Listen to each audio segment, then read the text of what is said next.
Hello student, class 6 chapter 4 map.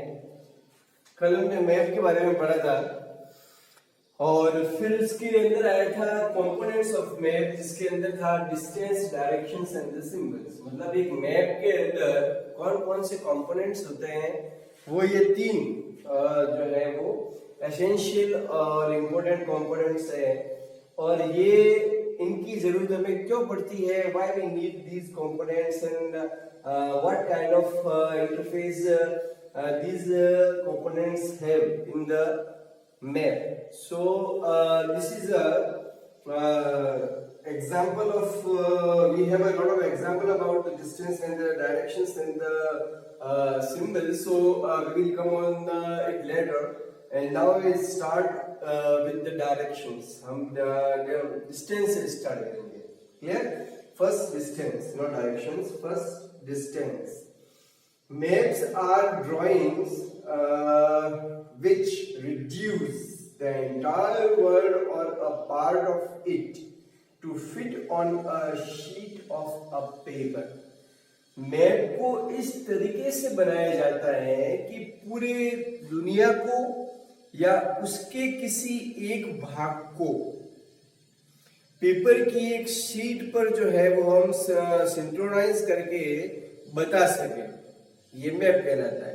क्योंकि आप सब जानते हैं कि जो हमारा लैंड एरिया है वो इतना बड़ा है कि हम किसी पेपर की शीट पर उसको जो है वो रिप्रेजेंट नहीं कर सकते एज इट इज। इसलिए हम क्या करते हैं कि उसको मैप के अंदर उस पर्टिकुलर स्पेसिफिकेशन लोकेशंस को, उस कंट्री को, कॉन्टिनेंटल को, उस सिटी को, टाउन को, स्टेट को जो है वो एक पेपर की शीट पर जो है वो एस्टेब्लिश किया जाता है और पेपर की शीट पर जो है वो इसको बताया जाता है। अब पेपर की शीट पर इतने बड़े स्तर पर या इतने बड़े भूभाग को कैसे बताया जा सकता है? अगर 10 किलोमीटर का भी अगर आपको बोला जाए, 1 किलोमीटर का भी बोला जाए, तो भी आपको 1 किलोमीटर पेपर चाहिए। तो फिर आप मैप कैसे बनाएंगे और उसको कैसे पढ़ेंगे और उस मैप में स्टडी कैसे होगी? तो इसके लिए कल हमने बात की थी स्केल के बारे में। इसके बारे में बात की थी स्केल के बारे में। और अब जो है वो स्केल के बारे में विस्तृत रूप से आ रहा है। और we can say map are drawn to reduced scale, या फिर हम ऐसा कह सकते हैं जो मैप है वो घटाई उसे हम उस मास एरिया को रिड्यूस करते हैं इसके थ्रू, स्केल के थ्रू। मास एरिया मतलब कि बहुत बड़े एरिया को जो है वो हम कम कर देते हैं। पर कम करते समय हम इस बात का पूरा ध्यान रखते हैं कि इससे वास्तविक जो लोकेशन है और जो लोकेशन मैप पर हम बता रहे हैं उसके अंदर कोई डिफरेंस नहीं आना चाहिए। बस हम क्या कर रहे हैं, उसकी साइज को रिड्यूस कर रहे हैं।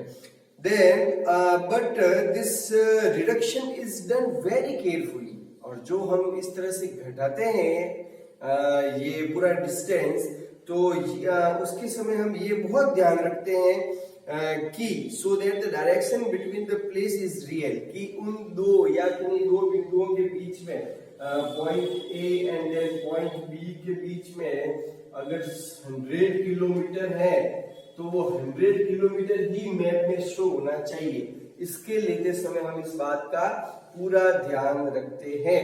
तो स्केल क्या है?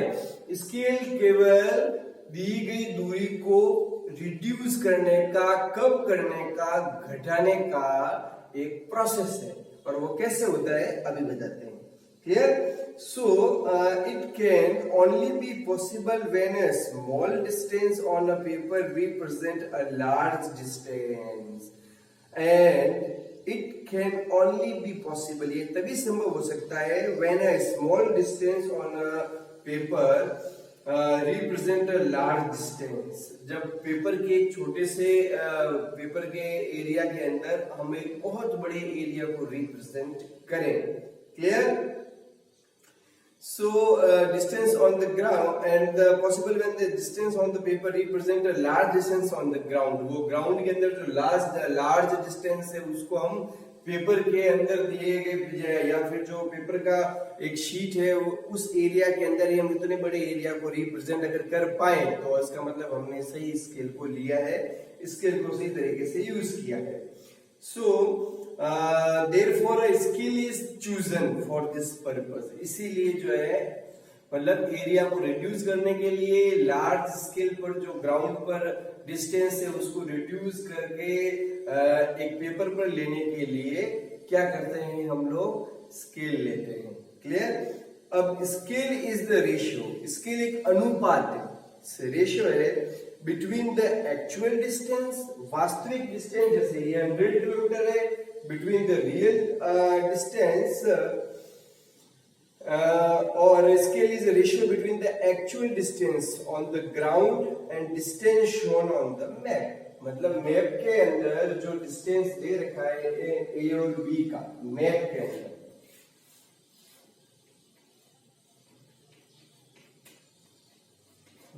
अंदर ए और बी का जो डिस्टेंस दे रखा है इसकी और इसके बीच में कोई फर्क नहीं होना चाहिए, केवल अनुपात जो है उसका हमें ध्यान रखना पड़ेगा, रेशियो का ध्यान रखना पड़ेगा। Clear? So scale is the ratio between the actual distance and the ground and the distance shown on the map. मतलब इन दोनों के बीच में डिस्टेंस मैप पर भी उतना ही दिखेगा जितना कि एक्चुअल डिस्टेंस है, पर दिखेगा कैसे आगे देखते हैं। सो फॉर एग्जाम्पल, जैसे एग्जाम्पल लिया हमने, the distance between your school and your home is 10 kilometre. चलिए हम इसको 10 किलोमीटर कर देते हैं। क्लियर? जैसा कि बुक में दिया हुआ है। आपके घर, ये आपका घर है, जो इन होम एंड योर स्कूल। अब आपके घर से स्कूल की जो दूरी है वो कितने किलोमीटर है? 10 किलोमीटर है। Clear? So distance by 2 centimetre on a map। अब आपने क्या किया है, एक स्केल ले ली है, मतलब if you show this 10 kilometre, हमने जो ये 10 किलोमीटर आपके घर से स्कूल की एक डिस्टेंस लिया है imaginary, and distance by 2 centimetre on a map, it means अब आपने क्या कहा है कि 2 सेंटीमीटर इक्वल्स टू 10 किलोमीटर। ये आपने 2 सेंटीमीटर के अंदर में इस 10, अगर मैं 2 सेंटीमीटर की लाइन पेपर की शीट पर अगर मैं ड्रॉ करता हूं, इसका मतलब 2 सेंटीमीटर जो है वो 10 किलोमीटर के बराबर होना चाहिए। ये आपने यहाँ पर क्या कर दिया, फिगर आउट कर दिया। क्लियर? तो ये हो गया स्केल। जो अगर आप 2 सेंटीमीटर की यहाँ पर लाइन बनाते हैं, इसका मतलब क्या, वो 2 सेंटीमीटर की लाइन कितने के बराबर है, तो वो सीधा स्केल की ओर देखेगा और वो देखेगा कि 2 सेंटीमीटर जो है वो 10 किलोमीटर के बराबर है।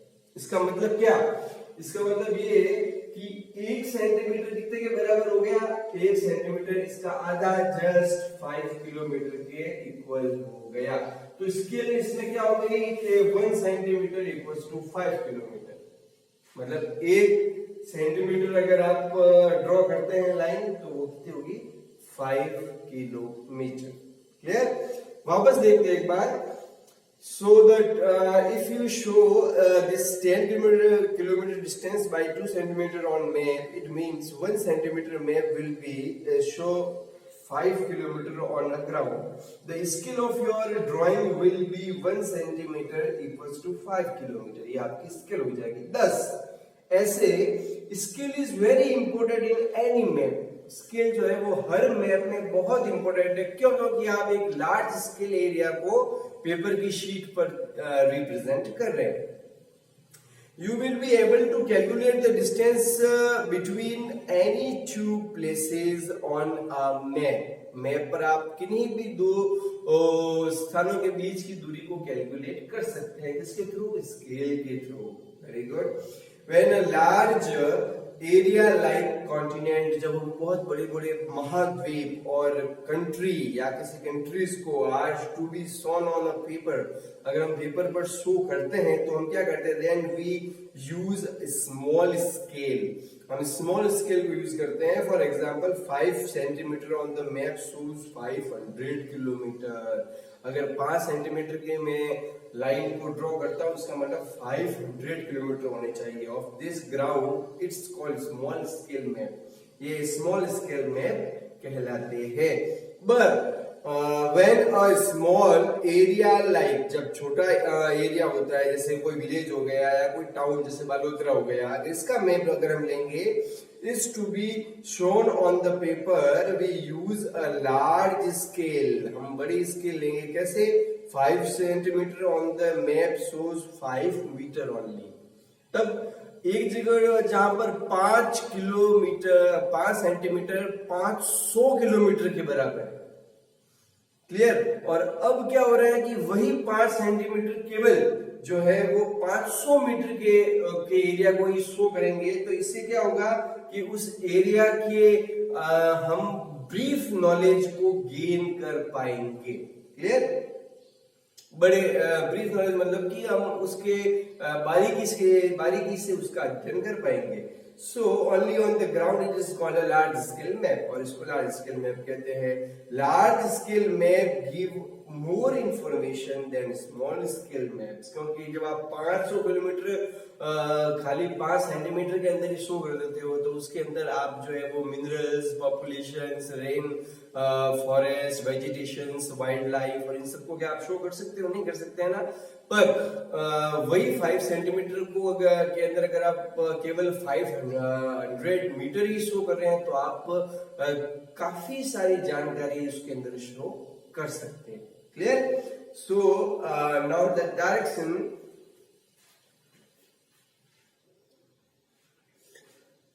we will learn about it about directions in next class, and क्योंकि मैंने आपको 3rd चैप्टर के क्वेश्चन आंसर अभी तक शायद भेजे नहीं है, तो मैं उसको चेक करके आपको भेज दूंगा। क्लियर?